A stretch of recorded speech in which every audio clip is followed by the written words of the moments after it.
Have you ever looked at a woman you care about and felt like the more you tried to please her, the further she drifted away? You weren't weak. You weren't wrong. You were simply taught the wrong things about love. What if the very habits meant to bring her closer were quietly pushing her away? And what if the peace, attraction, and respect you've been missing was never about chasing her, but about finally standing still? Stick with me, because by the end I'll share the shift that helped me and countless men just like you find peace again, not by chasing harder, but by standing still. If you're a man over 50, navigating love or grieving its loss, this is for you, because maturity doesn't mean giving up on connection. It means showing up differently than the man you were at 25, with more clarity, with more calm, with more conviction in who you are. These lessons didn't come easy, but they came from experience. Let's begin with the first one that changed everything for me. There's a quiet desperation in many good men. It sounds like, do you still like me? Or did I mess up? Or worse, what can I do to keep you? When you're constantly trying to prove your worth, you teach her that your confidence depends on her attention. And while at first it might feel sweet, like you're showing how much you care, over time it begins to wear thin. But here's the truth. Approval that must be chased is never real. It's rented, and rent is due every day. You'll spend your days walking on eggshells, adjusting your voice, your needs, your presence, just to maintain that shaky sense of being liked. Real peace starts when you stop asking, am I enough for her? And start affirming, I'm enough for me. Let your actions come from self-respect, not self-doubt. That shift changes everything. I want you to imagine this. You're sitting across from her at dinner. You've just shared something vulnerable, a story from your past, a fear. Instead of watching her face for approval, you stay still, confident.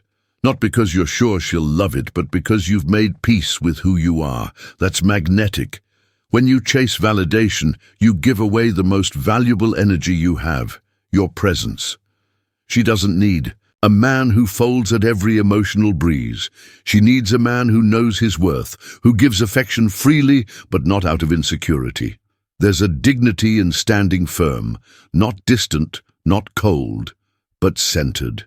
You ever watch a man try too hard to impress? He overcompliments, he tries to buy attention, he overtexts, and the more he tries, the more invisible he becomes, because what he's actually saying is, please tell me I'm enough.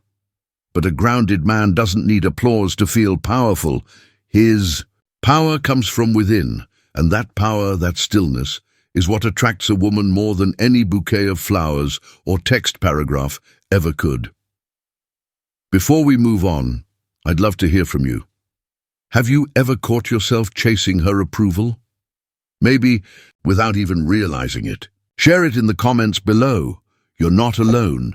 Now let's build on that foundation of self-worth, because once you stop chasing her validation, the next step is to make sure you're not placing her above you in ways that quietly erode your confidence. We've all done it, met someone we admired, her laugh, her strength, her beauty, and thought, wow, she's out of my league. And maybe you're thinking right now, well, what's wrong with admiring a woman? Nothing. Admiration is beautiful, but pedestal placing, that's something else. When you elevate her above you, you immediately lower your value in her eyes. A pedestal isn't romantic, it's pressure. It forces her to be perfect while you shrink into passivity. You want to inspire love, not worship.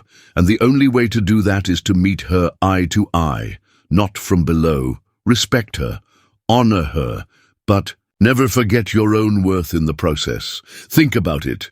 When you're constantly trying to earn her affection, when you're over-complimenting, ignoring red flags, avoiding hard conversations just to keep her happy, what you're really doing is trading authenticity for proximity.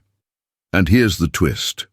When a woman senses that you're bending over backwards to please her, she may appreciate it at first, but eventually she'll question it, because it's not grounded, it's not steady, it's need-based.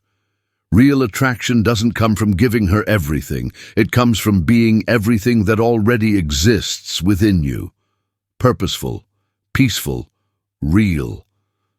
I once coached a man named Alan, 57, who said, "I just don't get it. I do everything for her. I buy the gifts. I send the goodnight texts. I never say no.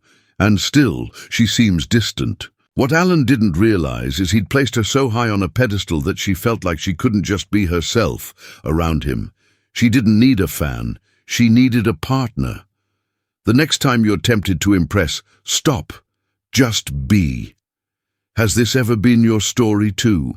If so, drop a simple "been there" in the comments. Let's create a space where we grow together. And if you've ever felt like you're walking on emotional eggshells in your relationships, the next insight might be the one that helps you. Breathe again. This isn't about control. It's about emotional maturity. When you let her moods, decisions, and silence dictate your behavior, you become reactive. You hand over your internal compass to someone else's waves. A mature man offers steadiness. He doesn't match chaos, he calms it. You lead not with domination, but with direction.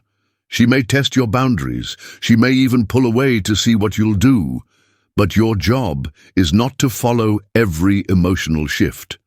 Your job is to stand firm in who you are. That's what makes her feel safe, and safe is what makes her stay.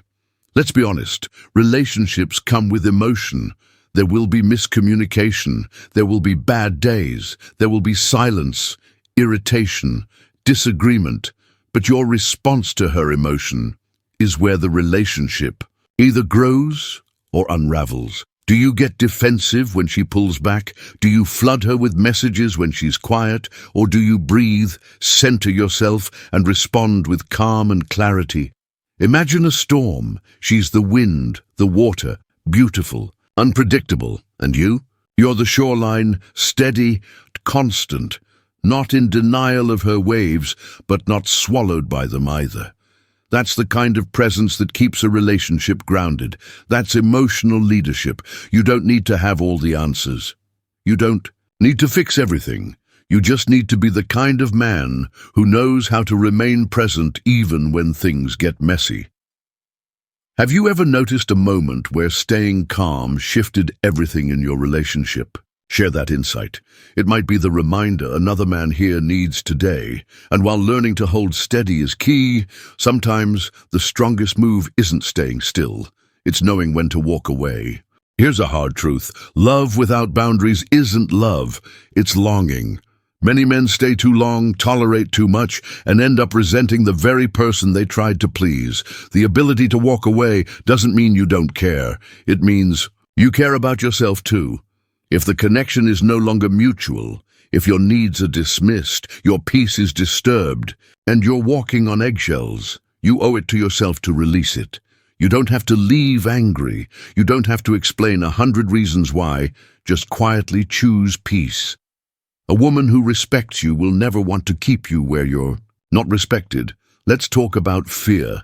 For many men, especially in midlife, walking away feels like failure. After all, we're told to fight for love, to fix it, to never give up. But what if staying is what's actually hurting you? I once spoke to a man, Robert, who had been in a cold, dismissive relationship for years. He was 64. He told me, "I thought if I just kept showing up, she'd eventually see my value, but she never did, because he never showed value to himself." When he finally walked, not with anger, but with clarity, he found peace.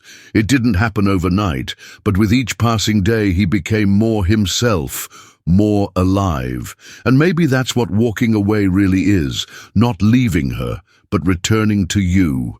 Has this been a part of your journey? Share your story below. Your courage might be the spark someone else needs.